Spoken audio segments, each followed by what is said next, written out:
first of all, it's called an invulnerable block, a little numbing medicine. You can hold his chin up for me, too. Okay. It's going to make him feel a lot better afterwards. Now, we need to put some nasal packing in, also known as cotton pledges. Can you hold that for me? Thank you.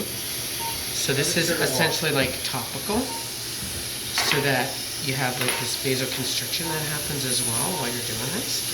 Because I can't really give, I mean I could, but I'm not going to give numbing medicine deep in his nose. It's kind of mean. Although there's nothing wrong with that.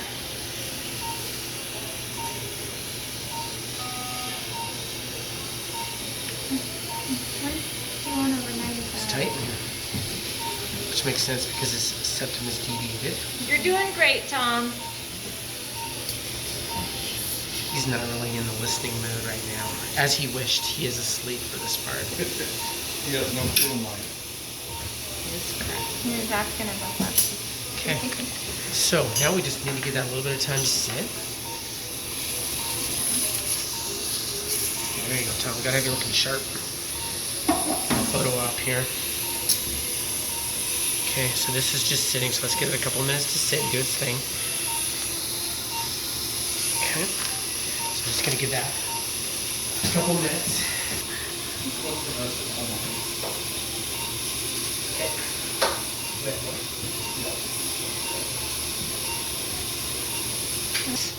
So the reason why we have his mouth open is so that I can put this throat pack in behind, because if he bleeds posteriorly, that'll help.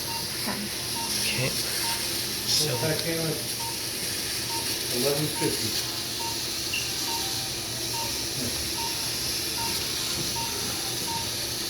kind of feel it pop. Could you hear it? Yeah, I heard it. Right there back here. It looks like a chiropractic. Yep. And that's all that was deviated, was just that little bit, which is about that far. Which I think brought his nose a little bit more towards the midline. You're not going to get him past his pre-injury position. There, I can feel that a little bit more there. Just nice and careful. Okay. So, subtle, but that's it. Oh, easy. I know, it's pretty straightforward, right? You can feel it pop. I try to... Okay. Oh, look at how much easier, did you see how much easier that just goes in? So there's lots more space in there. And you're going to pass out now? Yeah, Cliff. Why? He's being a smart aleck. So I'm just putting that in there just to try to help him with minimal oozing or bleeding, although it's pretty gentle. You could feel it crack and pop back into position. There's really not much bleeding, but by packing that off, it'll minimize blood we can't control from going backwards and him coughing. So we'll just make this a little bit shorter. So before just before he leaves, we can tug those things out.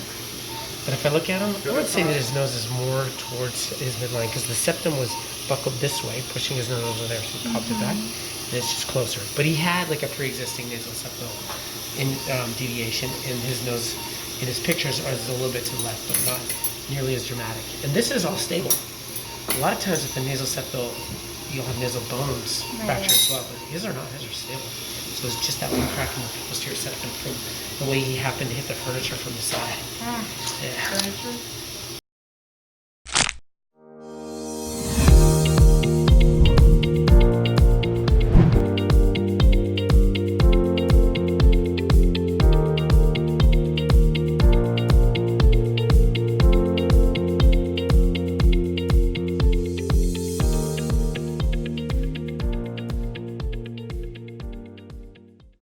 70% overall drop in opioid use. And with the proper understanding and use of Exparel, you too can see the success that Exparel will bring to your clinic. Dr. McClelland, DDS, has been using it in his clinic for a few years now, and he's seen great success in his patients and their pain management every day. In this 6-video series, you get a professional masterclass that will give you the jump start you need to include Exparel in your daily routine. It includes a bonus PDF with a patient information handout, post-op medical instructions, and a quick look sheet for the materials and supplies for explaining Exparel. Go to teachable.com today and get educated on a non-opioid anesthetic that will help your patients have a better day.